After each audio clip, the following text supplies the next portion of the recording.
भारत के मुकुट जम्मू कश्मीर से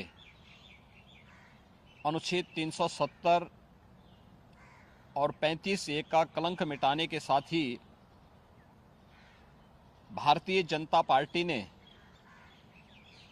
जम्मू कश्मीर में विधानसभा चुनाव के प्रति अपनी प्रतिबद्धता प्रकट की थी और अब जम्मू कश्मीर में विधानसभा चुनाव की तिथियां घोषित हो चुकी हैं। यह चुनाव न केवल जम्मू कश्मीर के लोगों बल्कि लोकतंत्र में आस्था रखने वाले हर भारतीय के लिए अत्यंत महत्वपूर्ण है। दुनिया भर की निगाह आज इस ओर लगी हुई है। ऐसे महत्वपूर्ण चुनाव में इंडी गठबंधन की जो नेतृत्व कर रही है कांग्रेस ने Abdullah and sons family private limited की नेशनल कॉन्फ्रेंस के साथ गठबंधन करके फिर से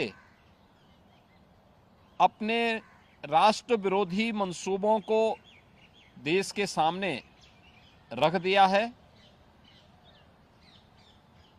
हाल ही में नेशनल कॉन्फ्रेंस ने अपना मैनिफेस्टो जारी किया है।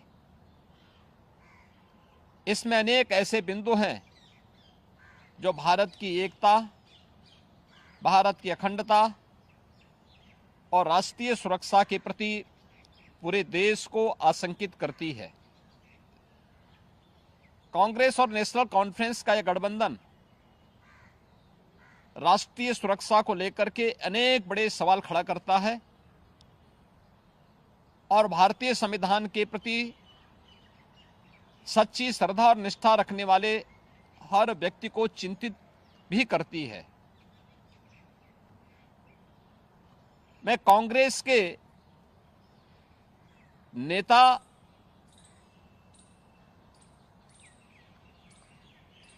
श्री राहुल गांधी से पूछना चाहता हूं कि क्या कांग्रेस नेशनल कॉन्फ्रेंस के जम्मू कश्मीर में फिर से अलग झंडे की घोषणा का समर्थन करती है? क्या राहुल गांधी और कांग्रेस पार्टी धारा 370 और आर्टिकल 35(a) को वापस लाकर जम्मू कश्मीर को फिर से अशांति और आतंकवाद के युग में धकेलने के जम्मू कश्मीर नेशनल कॉन्फ्रेंस के घोषणा का समर्थन करती है? क्या कांग्रेस जम्मू कश्मीर के युवाओं के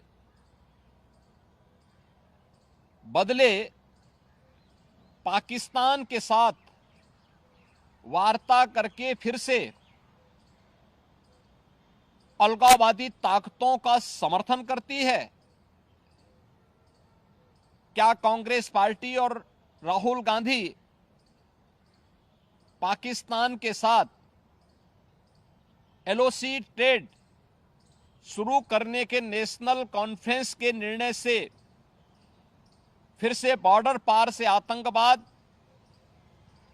और उसके इकोसिस्टम को पोषण करने का समर्थन करती है? क्या कांग्रेस आतंकवाद और पत्थरबाजी की घटनाओं में शामिल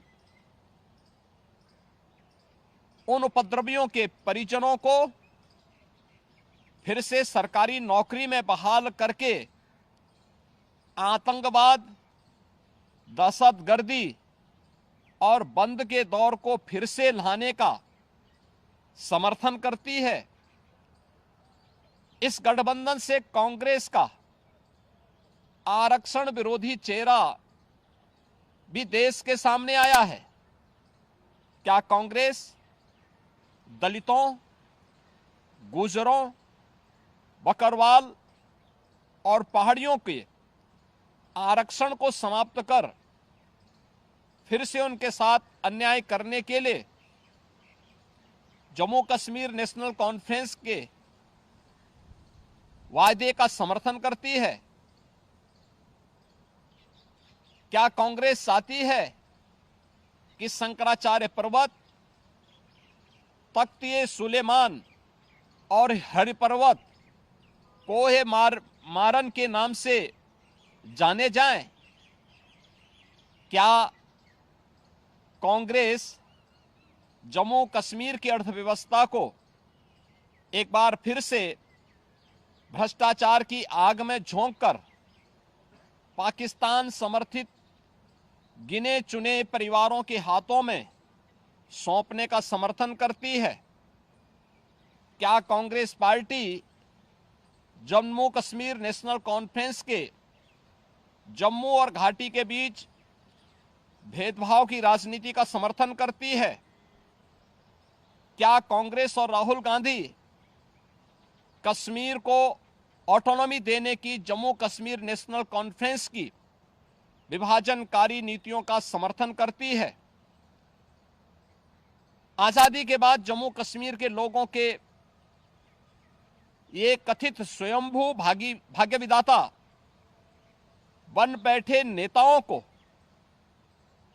गुमराह कर नौजवानों को अलगाववादी साजिश का मोहरा जिन लोगों ने बनाया था, उनके हाथों में पत्थर और AK-47 इन लोगों ने पकड़ाई थी।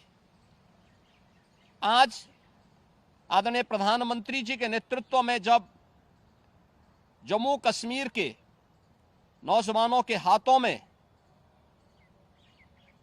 फिर से टैबलेट और उन्हें स्किल डेवलपमेंट के साथ जोड़ करके उन्हें रोजगार उपलब्ध कराया जा रहा है, नौजवानों को गुमराह करने वालों के लिए अब जम्मू कश्मीर में कोई जगह नहीं है, ये सब जानते हुए जो सपना सरदेव अटल जी ने देखा था जम्मू कश्मीर के लिए, इंसानियत, जमहूरियत और कश्मीरियत का, उन मूल्यों और उन सिद्धांतों के आज निकले प्रधानमंत्री मोदी जी ने उन सपनों को साकार करके दिखाया है। जम्मू कश्मीर को जागीर समझने वाले पाकिस्तान परस्त ठेकेदार और वहां की कथित लीडरशिप ने कभी सोचा नहीं कि नफरत की फसल काटने वाली उनकी सियासी जमीन सदा के लिए अब बंजर हो चुकी है। कोई ऐसी सरकार भी आएगी जो अनुच्छेद 370 को समाप्त करेगी, यह इन लोगों को आज हजम नहीं हो रहा है। अनुच्छेद 370 की समाप्ति के बाद जम्मू कश्मीर की आबो हवा बदल चुकी है, मुद्दे बदल चुके हैं। आतंकवाद और अलगाववाद का मुद्दा चुनाव की धारा में सदा के लिए विलीन हो चुका है।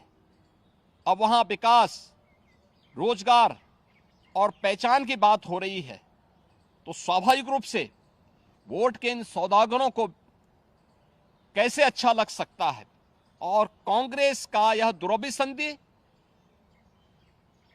कांग्रेस से इन प्रश्नों को पूछने के लिए हमें मजबूर करता है।